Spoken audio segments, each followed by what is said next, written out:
اللہ الرحمن الرحیم۔ حضرت عبداللہ رضی اللہ تعالی عنہ روایت کرتے ہیں کہ سرکار دو عالم صلی اللہ علیہ وسلم نے ایک مرتبہ چوکور خط بنایا اور اس کے درمیان سے ایک خط اس چوکور سے باہر تک لے گئے اور اس چوکور کے درمیان اس خط کے دونوں جانب تھوڑے تھوڑے خط کھینچے اور پھر آپ صلی اللہ علیہ وسلم نے فرمایا چوکور کے درمیان جو نشان لگایا تھا کہ یہ انسان ہے اور چوکور جو چاروں جانب گہرا ڈالا ہے یہ اس کی موت ہے کہ اس سے آگے یہ نہیں جا سکتا، اور چوکور سے باہر جو نشان لگایا فرمایا یہ اس کی امیدیں ہیں، اور چوکور کے اندر جو چھوٹے چھوٹے نشانات لگائے آپ صلی اللہ علیہ وسلم نے فرمایا کہ یہ اس کو پیش آنے والی مشکلات ہیں، ایک میں بچ گیا تو دوسری میں بچ گیا تو تیسری۔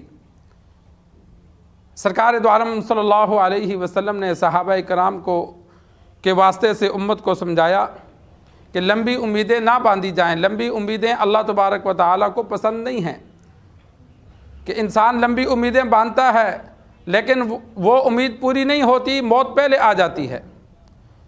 اس کی آپ صلی اللہ علیہ وسلم نے بطور مثال کے سمجھایا ایک چوکور خانہ بنا کے کہ یہ چوکور جو خانہ ہے انسان کی زندگی ہے، اس کی لکیر تک آئے گا تو مر جائے گا، اس کی ایک موت کی حد مقرر ہے، اور امیدیں اس کی اس چوکور سے باہر ہیں، لمبی امیدیں ہیں۔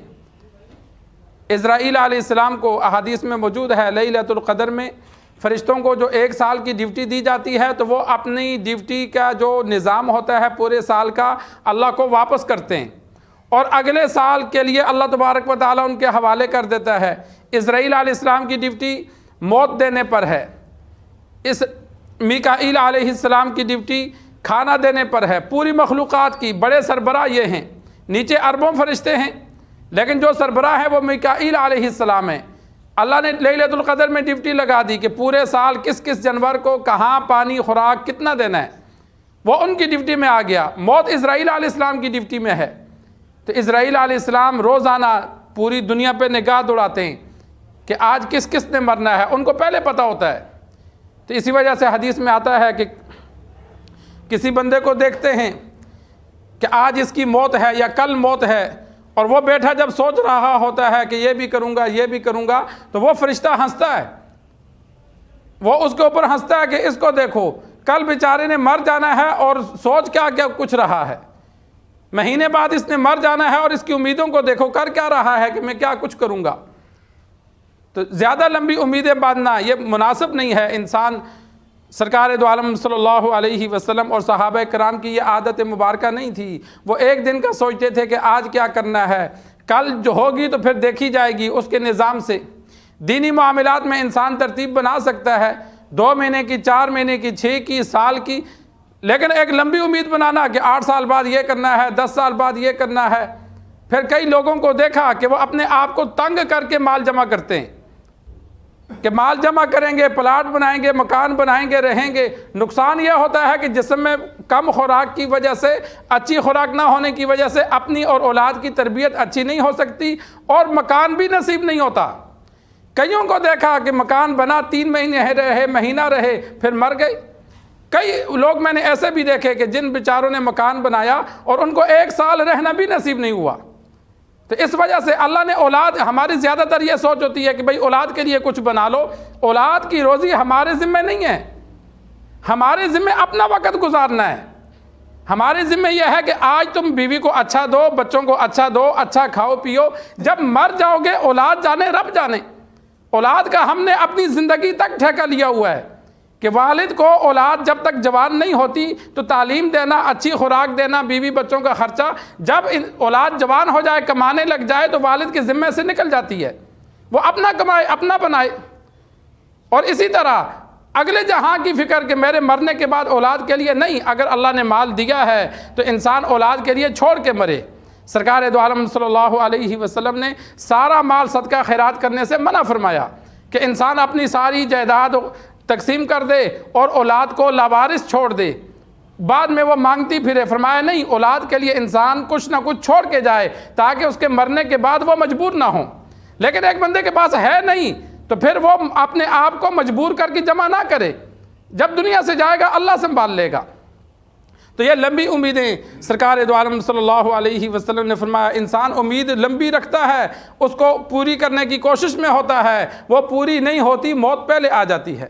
تو اس وجہ سے انسان روزانہ اپنی زندگی میں کوشش کرے کہ نیک اعمال کرے، آخرت کو آباد کرے، اس کے ساتھ ساتھ دنیا کو چلائے. ہم آخرت کی بالکل فکر نہیں کرتے اور صرف دنیا کی فکر رکھتے ہیں، یہ منع ہے. شریعت نے، صحابہ نے مال جمع کرنا اس چیز کو برا نہیں سمجھا.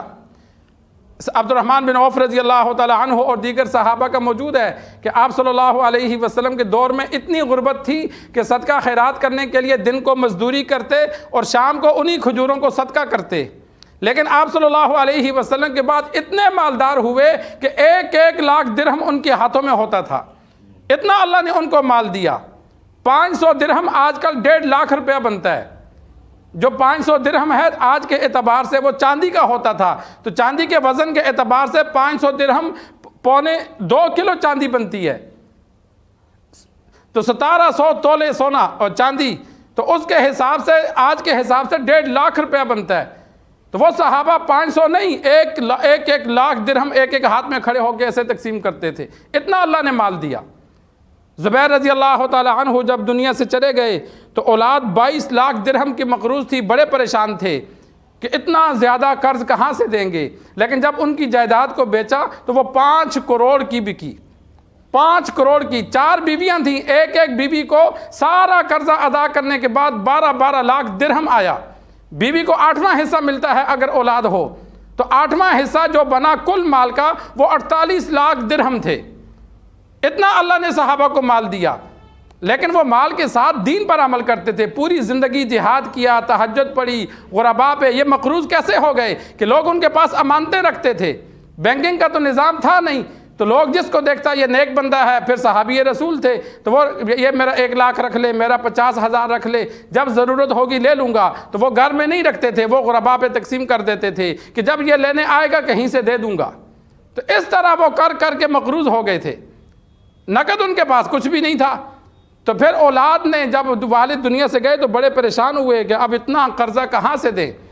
تو پھر جو زمینیں جہاد میں ان کے حصے میں آئیں ان کو بیچا. تو جب ان کو بیچا تو پھر پتہ چلا کہ یہ تو اتنی مہنگی تھی. 5 کروڑ درہم کی وہ بکی. سارا قرضہ بھی اتار دیا. 4 سال حج کے موقع پر بخاری شریف میں موجود ہے کہ بچے اعلان کرتے تھے کہ جس نے ہمارے والد سے پیسے لینے ہیں آ جاؤ، اور ثبوت بھی نہیں مانگتے تھے. جو کہتا میں نے اتنا لینا ہے بغیر ثبوت کے دیتے تھے. 4 سال پہلے قرضہ ادا کیا، اس کے بعد وراثت تقسیم کی.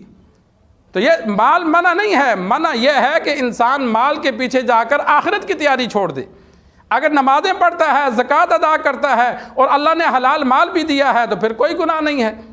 لیکن انسان دنیا کے پیچھے لگ جائے، نمازیں چھوڑ دے، زکوٰۃ چھوڑ دے اور بس دنیا ہی کے پیچھے لگا ہے، تو یہ منع ہے کہ یہ بنا لوں، یہ بنا لوں، یہ بنا لوں، اور آخرت آباد کرنے کی فکر نہیں. اگر انسان آخرت کو آباد کرتا ہے، ساتھ دنیا کے لیے بھی سوچتا ہے، تو یہ شرعاً برا نہیں ہے. تو سرکار دو عالم صلی اللہ علیہ وسلم نے اکثر ذکر فرمایا کہ لوگ لمبی امیدیں رکھتے ہیں اور عمر اتنی نہیں ہوتی. بعض امیدیں ایسی ہوتی ہیں جو بچ جاتی ہیں، وہ پوری نہیں ہوتی، موت پہلے آ جاتی ہے. اللہ سے دعا ہے اللہ ہمیں دین سیکھ کر، سمجھ کر آخرت کے لیے عمل کرنے کی توفیق عطا فرمائے.